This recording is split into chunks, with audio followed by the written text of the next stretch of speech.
I disturbing you? I hope not. I don't mean to intrude.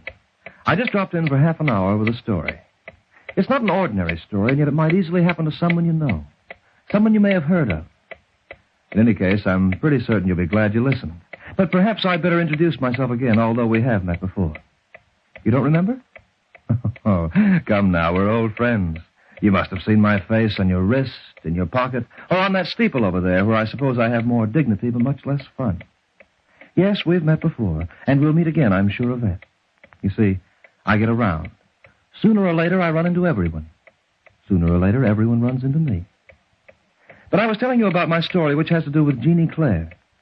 Jeannie's a pretty girl of 23 and rather nice. She had a birthday just a month ago, and it was a very happy affair. Some of the girls who worked with Jeannie at Caine's department store threw the party, and they all had a wonderful time, but that was a month ago, and things are different now. Precinct police stations are not exactly pleasant places, especially for girls like Jeannie Clare. The desk sergeant's always impersonal and efficient, but sometimes even efficiency can be a frightening thing. How long will it take, Sergeant? Oh, about 20 minutes. As long as it takes him to get down and back. 20 minutes? 20 minutes. In the meantime, I want to ask you a couple of questions. Now, Jeannie Clare, 1148 Avenue. Is that right? That's right. Now, what's your age? 23. Blue eyes, brown hair. Height? 5'2". Weight? 110 pounds without my shoes. 110. Married? No. No, I'm not married. Occupation? Occupation? Yeah, well, where do you work? At Caine's department store. I sell gloves, men's gloves. That's where it started. At Caine. Yes, that's where it started, at Caine's. It had been a long, long afternoon behind the counter, and the girls were glad to hear the closing bell. Bell. I was just ready to pass out with exhaustion. Oh, my feet are killing me, Jeannie. You make out your sales tally, Ethel? Oh, you think I got 8 hands like an octopus? Oh, I'm just starting now, and I better hurry. I got a date with Harry. Oh? Oh, you want to come along? With you and Harry? Yeah, he could get another guy. Oh, thanks, Ethel, but not tonight. Say, what goes with you? Don't you ever want to have any fun? I like my fun, same as anyone else. Only, well, not tonight, Ethel. Not tonight, not tomorrow night, not next month. What are you waiting for, the perfect man? Maybe. Ah, there ain't no such animal. Oh, but you can't be too particular, Jeannie, unless you want to sell gloves for old man Martin for the rest of your life. You take Harry, for instance. He's no Van Johnson, but he's got his point. Harry's nice, but he's not my type. Now, who is your type, that Johnson dream? I'm not interested so much in looks as I am in character. I want to marry a man, Ethel, a human being, not a collar ad. Oh, what do you think Harry is, a horse? Oh, you don't know what I mean. You see, Ethel, I never had much education, so my man's got to be smart. He's got to have manners, too, smart manners, like they have in France. He won't look silly, for instance, when he kisses my hand. What else? He'll dress in taste, not like a clothes horse, but like a gentleman. He'll be interested in good books and classical music. He'll take me to the art galleries and explain what the pictures mean. And when he talks, his voice will be soft and gentle and clever, like a man of the world. I beg your pardon. What? May I see those gloves, please? They're on the first shelf. I'm sorry, mister. The store's closed. Oh, that's too bad. It's all right, Ethel. I'll open up my book again and take care of the gentleman. No, it's your time. That's awfully kind of you. I hope I'm not putting you to too much trouble. No trouble at all. Is something wrong? Wrong? The way you stare at me. My tie? Oh, excuse me. I was just thinking of something. Are these the gloves you mean? Yes, please. $7.98 plus tax. Right, they're extremely smart. Yeah. They're good looking, all right. What is your size? 8.5. These ought to fit? May I try them on? Oh, sure. And take your time. I'm in no hurry. I'm in no hurry at all. Jeannie could hardly believe it. There he was, the man she'd always dreamed about, standing right in front of her. He wasn't handsome, but he was tall, and his clothes were neat. Jeannie always used to think a derby hat was rather silly on a man, but on this one, it was different. Everything seemed so different about him. And his voice. Well, when Jeannie heard his voice, the picture was complete. And what a wonderful picture it was. But then Jeannie remembered that he'd buy his gloves, he'd pay for them, and she'd never see him again. She tried to think of something to say to keep him there, but he only smiled politely, made his purchase, and walked away. And Jeannie felt she was watching him walk right out of her life. Jeannie! Huh? Hey, what are you dreaming about? Nothing. Did you make the sale? Yeah, I made the sale. Hey, look! He forgot his wallet. His wallet? Yeah, on the counter over here. Oh, I'll take care of it. Give it to me. Hey, what's your hurry? See if it's got any identification. Well, there's a card in here and a license. Hmm? His name is Courtney. Keith Courtney. Huh? Pretty fancy. You better turn that over to the section manager. Oh, it's all right, Ethel. I can handle it. What? Oh, just to make sure he gets it, I'll deliver it myself. The young man's address was in the 40s, a small hotel. Not an elegant place, Jeannie thought, but dignified. She waited in the lobby while the desk clerk called his room. It only took him 2 minutes to come down, but sometimes 2 short minutes can seem like 2 long years. Good evening. You remember me? Of course. You are the charming young lady who waited on me in the store. You're kind of absent-minded, aren't you? I am. You left this wallet on the counter. Oh, thank you. Thank you so much. I thought I'd lost it. You know, that's happened to me once before. I really should be more careful. You really should. There wasn't much money in it, but there were the pictures. Of my family, you see. I would have hated to lose those snapshots. Well, you got them back now. So I guess I'll go. No, just a minute, please. You've gone to a great deal of trouble to return this to me. Oh, that's all right. When one returns a wallet, there's usually a reward. Well, in this case, we might reverse the procedure. I don't get it. I'd reap the reward myself if you'd have dinner with me. Or have you made a previous appointment? Oh, no, I haven't got anything much to do. Then you'll accept? Oh, sure. I mean, oh, sure.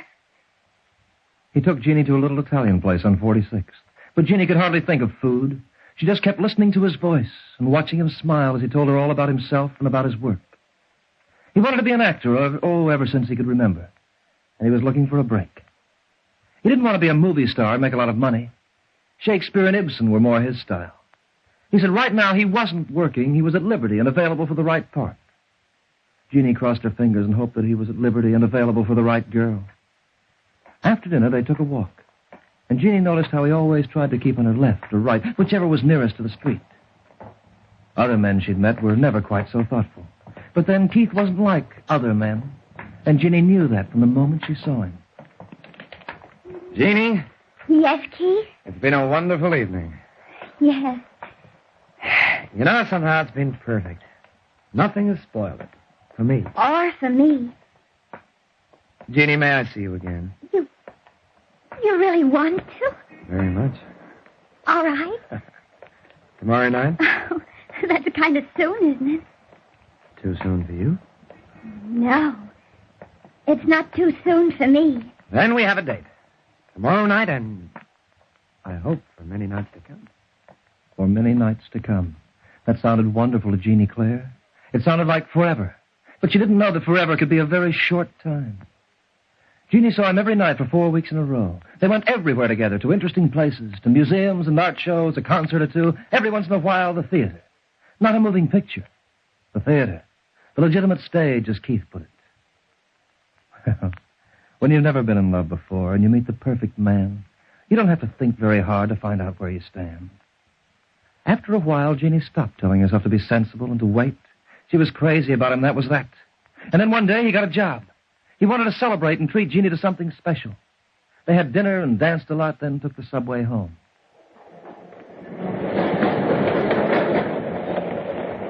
Jeannie,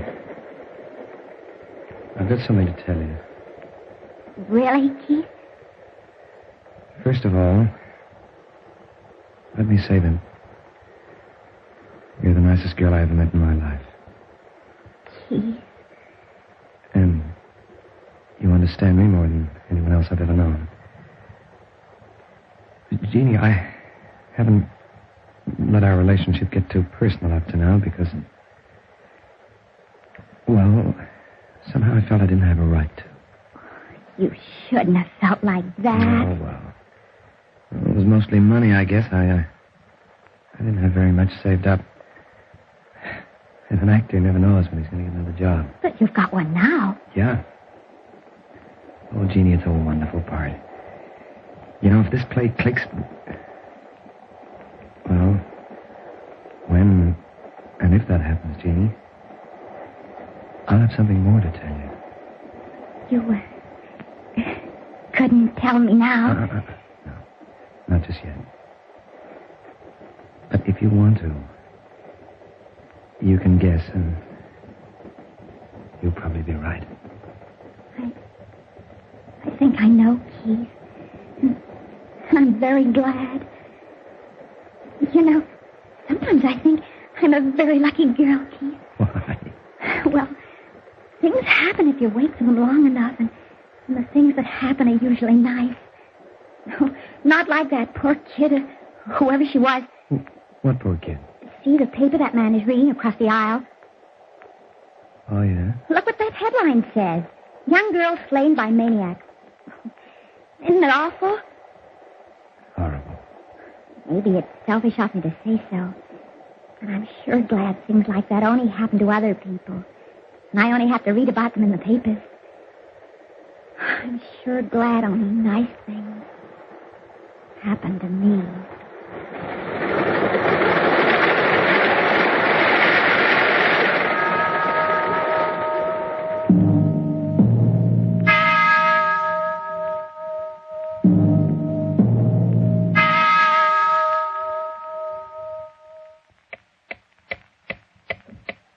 When Keith said goodnight at the door, he bent down and kissed Jeannie's hand.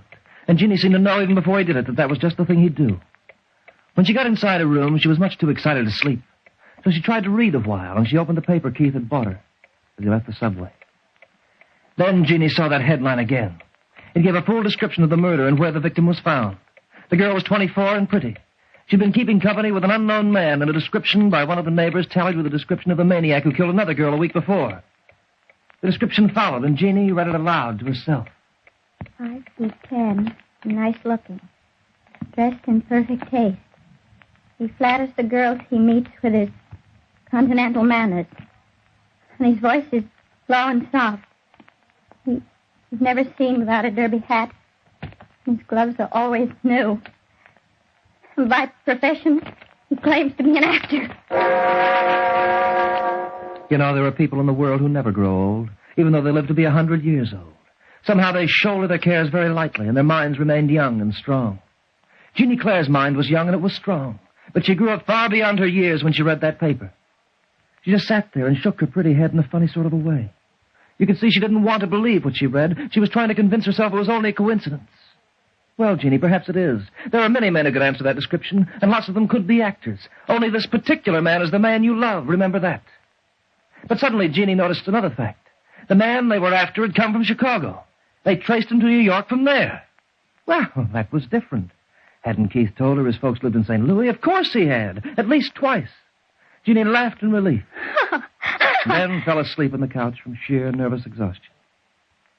The next evening, as she and Keith walked up the street after dinner, Jeannie was ashamed of herself for ever having the thought she'd had. He was so tall and straight in his well-kept clothes, and she felt proud just to be walking by his side. Somehow he was even nicer than he'd ever been before. And he started to tell her about the play he was in. The melodrama, Jeannie. A what? You know, a play about crime. Oh, Not the usual one, though. I think it ought to be a hit. I hope so, Keith. You know, I guess ordinarily I wouldn't have taken a part like that.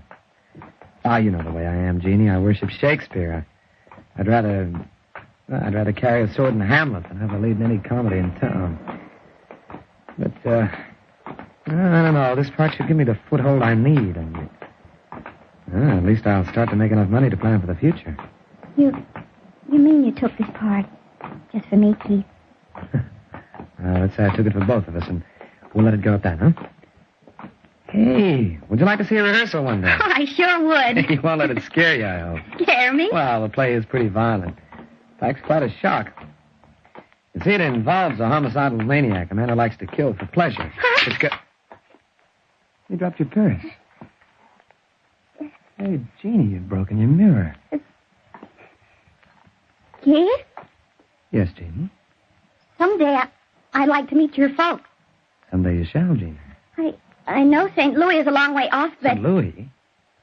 Oh, they don't live there anymore. But you told me. Oh, they were born there. Oh, yeah. But a couple of years ago, they moved, Jeannie. They did? To where? Chicago. Chicago. It couldn't have been Los Angeles or Salt Lake City. It had to be Chicago. And Jeannie almost felt she was going to be sick. She managed to keep herself composed until they said goodnight, though.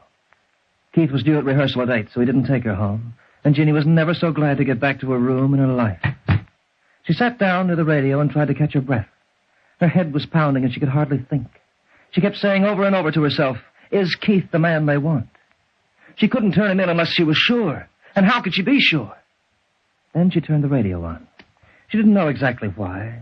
She was frightened, lonesome, miserable. She wanted to hear a voice, any voice, someone who'd talk to her so she'd know she wasn't alone.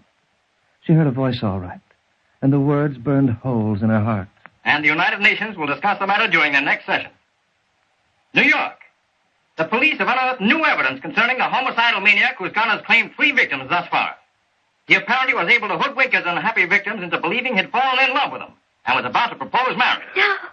The police are hoping to apprehend the killer before he has a chance to add another victim to his list. Operator, get me the police department.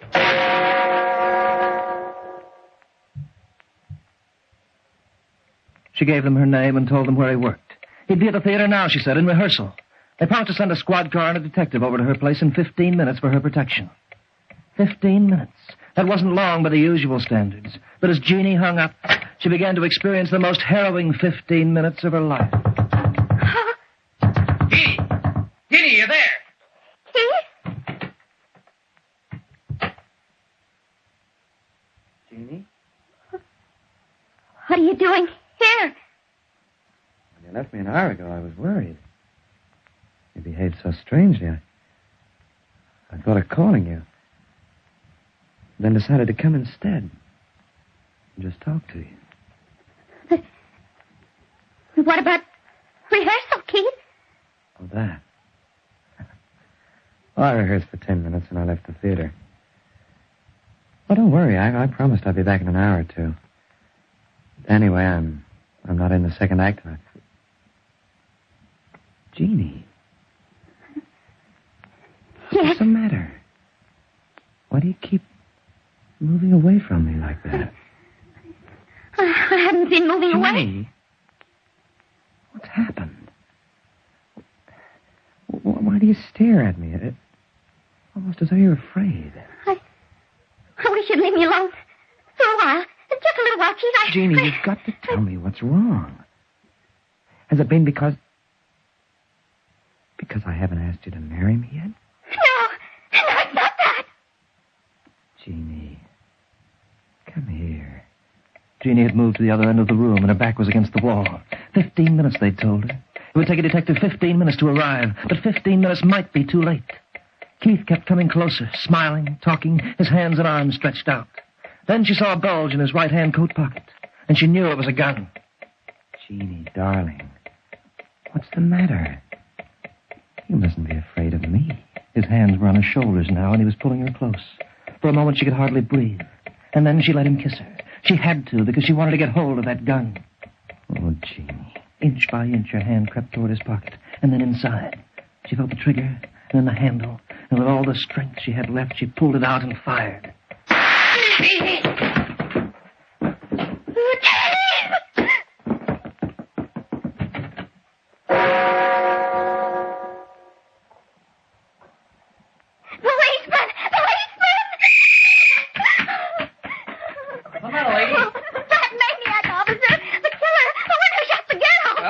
What about it? In my house, in my apartment. He's there. Now, Take it easy, girlie. Take it easy. It was awful. He tried to kiss me and... All right. So you run into a masher. For the love of Mike, take it easy. A masher! I tell you, he's a maniac. Maybe he's not, Sadie, but he ain't the guy we're looking for. The guy? We caught that girl killer half an hour ago. Jeannie just stood there and looked at him. The words just didn't sink in. And then she started to laugh. She laughed and she couldn't control herself. She laughed until she cried. For it was then that Jeannie realized that she had killed the wrong man. Hey, miss. Hang on to yourself. Sorry, Sergeant. That officer must have thought that I was the one who was crazy when he brought me here. Well, now we'll see when he gets back. Just relax. Take it easy. Jeannie. What? Did you say something, Sergeant? No, I didn't. Look behind you. Jeannie. No. Here's your corpse, Sarge. Only ain't so stiff. Walked down here by herself. And there's the rod. Filled with blanks. Can you beat it? That? It's just a prop we use in the play. I guess I forgot to leave it at the theater tonight when I left the rehearsal. When you fired it, Jeannie, I must have got such a shock I passed out. I can't believe it. Hey. It's all right, Jeannie. It's all right. I know what happened. It's all right now. Come on, Jeannie. I'll take you home.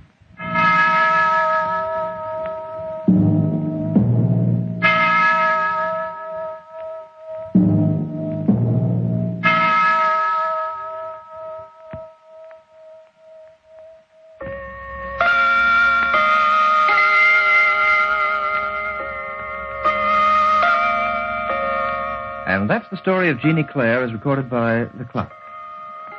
Well, I see we've used up our allotted span, for the clock keeps running. And the hands keep moving around. So, good people, accept each minute with gratitude and with joy. Time is good to most of you, and most of you make good use of time. But remember, it's later than you think, so use your time well this week. And return again to listen to The Clock. The Clock will be heard again next week, same time, same station. This program is written by Lawrence Klee, and you heard Hart McGuire as the Clock. And as Jeannie, Wendy Playfair. As Keith, John Million.